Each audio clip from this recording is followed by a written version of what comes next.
What is up, party people? Today we're going into seller identity.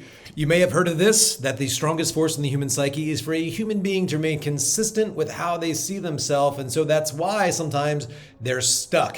We've got to do what I call build the buyer to really get them into that place of alignment, not with who they are, but this person they need to be. This is going to be a short but banger video. By the way, if you don't know me, my name's Eli Wilde. I've done 9 figures in coaching sales, not by a funnel, not by a team.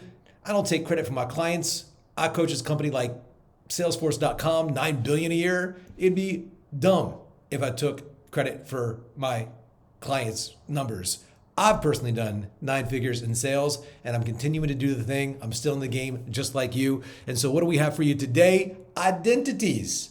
How do we help these buyers, these prospects, these people that have come to you in pain and in need, searching for some solution, talking to strangers on the internet saying, show me the way. They booked on your calendar, they've locked in, and now there they are. And immediately, as soon as they hop into a conversation with you, what are they? Are they thankful? No way. They're resistant, they're closed off, they're skeptical, they're angry, they're scared. Oh my God. Mother Teresa said this one time.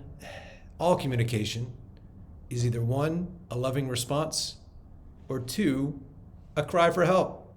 And so if you're not getting a loving response from these angry, sad prospects, what is it?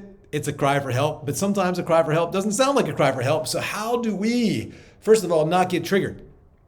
How do we really see past the mask and know that there's something inside of this person that needs to be touched, moved, and inspired to action by pulling them, cajoling them, deeply creating a safe space for them to get out, to step out, to jump out of the comfort zone. And so if you're listening to this video, you're probably the type of person who wants more for your life.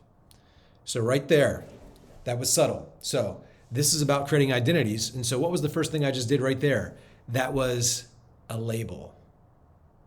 Part of what I started to do even before this, I started to create an enemy.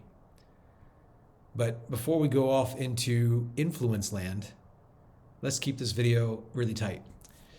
Labels are really powerful. And if we can get people to agree to a label, to self-select, as you've heard me talk about before, we begin to craft an identity. So here's what it might sound like in real time. And so somebody is on your, say, a sales call, or they're in your meeting or whatever, and they're, kind of doing the Eeyore thing. They're kind of, they're moaning and things aren't good for whatever reason. And, they might say something like, yeah, I had this bad program, I had this bad coach, I had this bad thing happen. And you're like, okay, and you might dig into it a little bit, and then they get another thing and another thing. And so here's what you could do. You say, wow, it sounds like you're the type of person who never gives up. Nobody wants to lose that label. Sounds like you're the kind of person who never gives up. And now I can strengthen it with somebody else out there. You'd be surprised how many people I talk to out there, they have one little thing stop them and they just completely give up. I'm not saying those people are weak. I'm not saying they're bad people, but you and I know those people will never be successful because they let something so small stop them. However, I'm just glad you're not like that. Curious. Now I'm going to strengthen it even more. So I wouldn't say this all at once. It comes out subtly. They're speaking more. No need to monologue for 5 minutes, but obviously it's just me here, so you're getting experience. People are like, well, I wouldn't monologue. No, I wouldn't do it either like that. But here's what I might say next after he confirms and we got, some back and forth. I say, hey man, I'm just curious. Have you always been that way? Kind of person who never gives up? Or is that something you developed over time? So right there, we got a binary question linked to identity.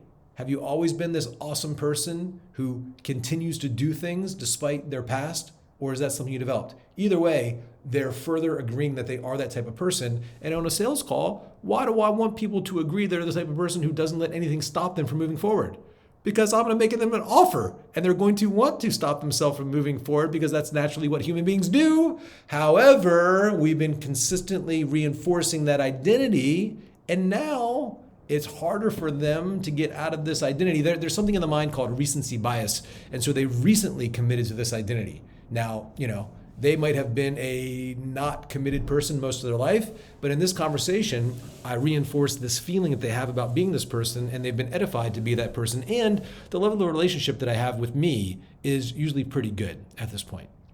We'll do that in another video, levels of relationship, because some of you challenge your prospects. Like somebody challenged me the other day, and as a young guy, like 22 years old, and it was kind of like, it felt like a third grader challenging Michael Jordan, saying you could be better at basketball. I was like, it was just, if all you have is a hammer, everything looks like a nail. Sensory acuity and behavioral flexibility are going to be key. These are more subjects we'll deal with in other videos to help you really read the prospect better. But for now, know this. You're just this concept alone. I can give you countless tactics. Yes, we have courses and programs, but just continue to watch. You'll see how they do it. You get an experience of how they do it. You can watch really great communicators. There's a handful of them out there that do this well, that do what we call build the buyer, creating these identities, reinforcing those identities. And when you see what's called a through line at a lot of seminars and events, they're creating that to be a master, to be this sales god, to be this millionaire, real estate investor. They're selling an identity, and people buy states and identities. And so one of the best things you can do for your prospects in your entire sales process, it ends at the sales call, but it begins in your marketing message. The marketing message to your content, to your system, your process, your IP, to the vision that you have. And it's that vision that you're creating for the prospect of who they get to be. And so it's all cohesive once you understand the system that we teach in our Trust Trinity program. But for now, for you, just realize this. Don't be focused on all the tactics. Know that people do things to become someone. And if they were happy with exactly who they were, they wouldn't be on that call. They buy states and identities, an enhanced sense of self. And if they can see the path through that, through your product, service, or idea, they will see you as that trusted advisor. They will allow you to take them on that journey and help them be the person. For you, I hope you are becoming the person, whoever it is that you want to be this year, every day. And until the next video, hit that subscribe.